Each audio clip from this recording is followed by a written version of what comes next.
If you look at his life situations, the way life happened to him, it's a continuous series of disasters. Loses his kingdom, what is rightfully his, ends up in the forest, loses his wife, gets kidnapped, fights a brutal war which he's not interested in, brings back his wife, suffers very uncharitable comments about his wife from everybody around.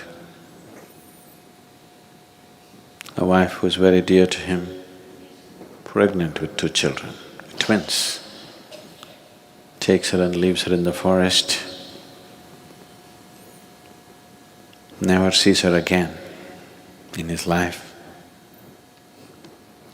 and unknowingly ends up in a battle against his own children, fights a battle with his children, gets defeated by them, goes through the disgrace of that, endless disasters, and wife dies without he ever meeting her.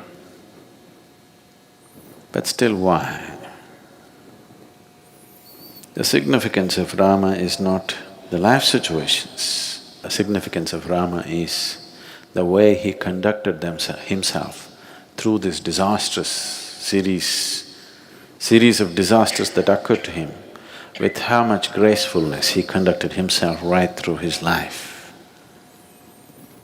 With all the disasters happening, never once was he seen angry, never once was he seen cursing someone, never once was he seen freaking out, conducted everything gracefully. So people who are seeking liberation sought Rama. People who are seeking a graceful life sought Rama. People who understood, people who had the wisdom to see that external situations can go wrong any moment, just any moment. Oh, it'll not happen to us, is a foolish way to live. It'll not happen to me is a foolish way to live. Even if it happens, I will go through that gracefully is a wise way to live. So people sought Rama because they saw this phenomenal wisdom, though life became a continuous series of disasters. Never once wavered from his truthfulness, from what he set up for himself, the fundamentals of his life, never once deviated from that, just hung on to what he has to do. Conducted with utmost balance. In fact, people on the spiritual path, there is a tradition of seeking disasters. Really. Many spiritual seekers go about asking for something to go wrong with their life. You don't have to necessarily do that, because they want themselves to be fully tested before death approaches. Before death approaches, they want to be fully tested. They want to be quality checked. No matter what happens, they'll go through it gracefully. Because when the moment of shedding the body comes, that's the time you'll lose your balance. Everything is fine. When the moment of everything that you know as reality is going to slip off from your hands, that's the time when you lose your control a bit. So, people seeking disasters, like Akka Mahadevi goes about saying, "Oh Shiva, do this to me, make me hungry, make sure that I don't get any food. And in case I get it, before I put it in my mouth, make sure it falls off my hands. Before I pick it up from the ground, make sure a hungry dog eats it away. make me go through everything so that I will learn to conduct myself gracefully irrespective of what the outside situation is. That's an extreme form of devotion, and you want to be ready. When the moment of leaving comes, you don't want to falter even a bit. That is the moment you need to handle gracefully. Take some practice. Suddenly one day if it happens, then you won't be able to handle it. And when the moment of losing your body and everything that you know as life, to conduct that day gracefully. People seek Rama, they want tribulations, trials and tribulations in their life, consciously seeking. If you see this anywhere across the world,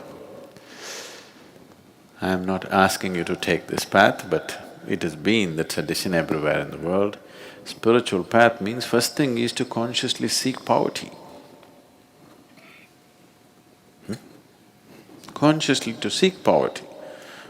To conduct yourself gracefully through poverty is not an easy thing. If you get hungry, you will become… all sense of being human will be lost, you will become like an animal. When you're hungry, when you're angry, you're an animal, isn't it? To conduct that gracefully, you should see the yogis in India, they never ask for anything, they keep going. You can see they're hungry. They have not eaten for days sometimes, but they will conduct themselves so gracefully. Any number of them,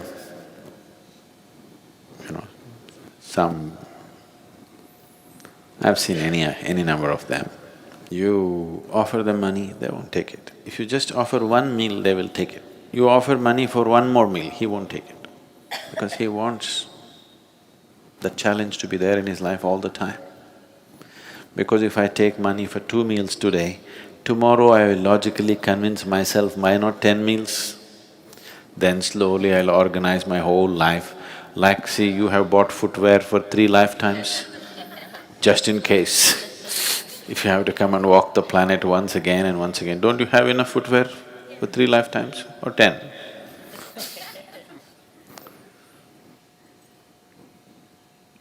So, once you add one more will become logically acceptable and it'll grow endlessly.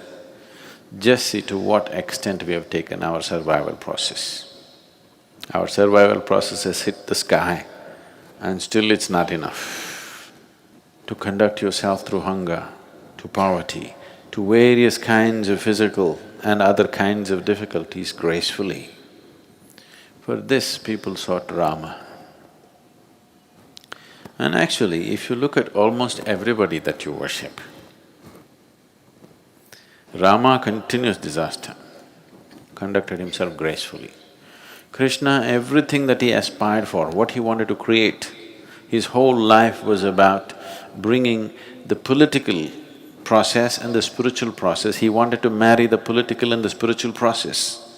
So he moved around with the kings and tried to bring spiritual process into their life, but it ended up in a disastrous war. Disastrous means horrible war it became. He tried to bring about something else, but something else happened. So we worship him. Jesus got nailed for very small things, but we still worship him. Not because of the success in their life, but for the gracefulness with which they conducted their failure, isn't it? Isn't it so? They conducted their difficult moments, most difficult moments gracefully, and that's what is valued. And that is the highest value in one's life. It's not the question of how much you have, what you did, what happened, what did not happen. Whatever happened, how did you conduct yourself? That is what determines the quality of who you are, not what happened in your life. You may make $1 billion because the market is doing well, okay? That doesn't mean anything. That's a social situation, isn't it so? So you're living in America and you're in a certain level of affluence, you go to Africa and they're in a certain level of poverty, you may think you're doing better, you're not doing better. In your society, you may be a failure. Yes or no? Yes? In your society, you may be a failure. In another society, you may look like you're a millionaire. It doesn't mean anything. It's a social situation. So all right, you can enjoy the comforts that come with it, but the important thing about the making of the human being is, whatever the situation, how gracefully can you handle it? So all these people, whether a Jesus or a Krishna or a Rama, these are fabulous representations of conducting their life gracefully through most difficult situations. So, either you can seek an easy life, remain untested, and you will see this, it's happening to lots of people. They look like perfectly fine till one big challenge came in their life, isn't it so? Are you not seeing this? When one big challenge comes, you will see who they are. When something that they expected did not go the way they think it should go, you will see they spill themselves all over the place. So the important thing is to bring this gracefulness into yourself. People are always doing thanksgiving for things that they got. Things that you get will not add to your life. See, suppose the whole world was living just in a hut. All we know is a hut. A hut would be great, we wouldn't need a mansion, isn't it so? Yes or no? Only that your neighbor has a mansion, you have a hut, that's the problem. This is a different kind of problem. Your neighbor has a mansion, you live in your hut and still gracefully. That's wonderful, isn't it? You can see this if you come to India. This is a huge house, next is a shanty, but both of them, he's not any less, you can't reduce him into nothing just because he's living in a little hut. He is as proud as you are, and that's nice. That a human being, irrespective of how somebody else is, he carries himself well. Not with just pride, but with gracefulness. And real things should go only to that even if your head fell off, you still can walk gracefully. Even if you have to go to the gallows, you still walk gracefully. This is the quality of the human being. Rest is only the quality of the situation, isn't it?